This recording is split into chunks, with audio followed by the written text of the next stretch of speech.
कविता करने वाली है सविता के ऊपर जुर्म, लेकिन देख लेने वाली है वृंदा। वृंदा को भेजने वाली है स्वाति यहाँ पर ख्याल रखने के लिए आंटी जी का। और दोस्तों आपको बता दें कि वृंदा अपनी आंखों से देखने वाली है कि भाई जो यहाँ पर सविता बुआ हैं वो कविता जी के साथ बहुत बुरी हालत कर रही हैं, उनको हाथ पकड़ के उनके ही कमरे से बाहर निकाल रही हैं। आपको बता दें कि सीरियल तो ही दिल में का आने वाला एपिसोड धमाकेदार होने वाला, जहाँ पे संजय मुंबई गया और भाई उसने स्वाति से कहा था कि तुम मेरी माँ का ख्याल रखना, उनकी तबीयत नहीं सही है और मुझे बहुत ज़्यादा जरूरी काम नहीं तो वरना मैं मुंबई ना चाहता। लेकिन दोस्तों यहाँ पर जब वो स्वाति खुद नहीं आ सकती है तब वो वृंदा को भेज देती है। वृंदा आकर ये सारी चीज़ें देखती है, जहाँ पे वो देखती है कि भाई बुआ जी जो हैं वो यहाँ पर सब कविता के साथ बहुत ही बुरी हालत कर रही हैं। तो और कविता बेचारी किसी से कुछ कहती भी नहीं, क्योंकि कविता को लगता है कि भाई बुआ जी की ज़िंदगी में उसकी वजह से बहुत सारे दुख थे और इसीलिए वो यहाँ पर उनको एक्सेप्ट नहीं कर पा रही है। लेकिन दोस्तों आपको बता दें कि अब यहाँ पर वो जान से मारने की प्लानिंग कर रही है संजय की माँ को।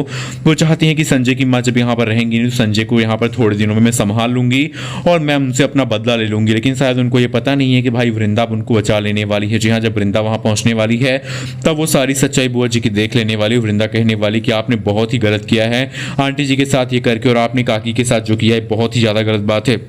इनको भी अस्थमा की प्रॉब्लम हुई थी और उस समय मैं इनको यहाँ पर लेकर हॉस्पिटल गई थी। मुझे नहीं पता था कि ये सब करने वाली आप हैं, वरना मुझे ऐसा लगता है कि उस चीज़ के पीछे भी आपका ही हाथ है। यानी कि आने वाले एपिसोड में आपको दिखाया जाएगा कि भाई संजय की असली पत्नी यानी कि वृंदा जो है अपनी सास को बचा लेगी और दोस्तों बुआ जी की सच्चाई जो है सबके सामने लाने के बारे में सोचेगी। लेकिन जो कविता है उसकी सच्चाई लाने से पहले सविता रो देगी और कहेगी छोड़ो ना, जो हुआ वो हुआ, तुमने मेरी जान बचा ली, इसके लिए बहुत बहुत शुक्रिया। लेकिन बेटी तुम किसी को सच्चाई मत बताना, मैं नहीं चाहती हूँ कि मेरी वजह से आज मेरे परिवार में कोई भी प्रॉब्लम क्रिएट हो। वृंदा कहती है कि लेकिन आपके साथ जो उन्होंने किया बहुत ही गलत बात है, अगर आपकी जान चली जाती तो क्या होता। सविता कहती है कि हाँ मैं तुझे मार दूंगी कविता अगली बार। लेकिन दोस्तों कविता कहती है नहीं, तुम्हें मेरी कसम वृंदा कि तुम किसी को सच्चाई नहीं बताओगे। वृंदा जो बेचारी यहाँ पर उनकी बात को मान लेती है और कहती है ठीक है, अगर आप कहती हैं तो मैं सच्चाई कभी किसी को नहीं बताऊंगी। वीडियो को लाइक करके दोस्तों आप बताइए क्या होना चाहिए कहानी के आने वाले एपिसोड में आगे।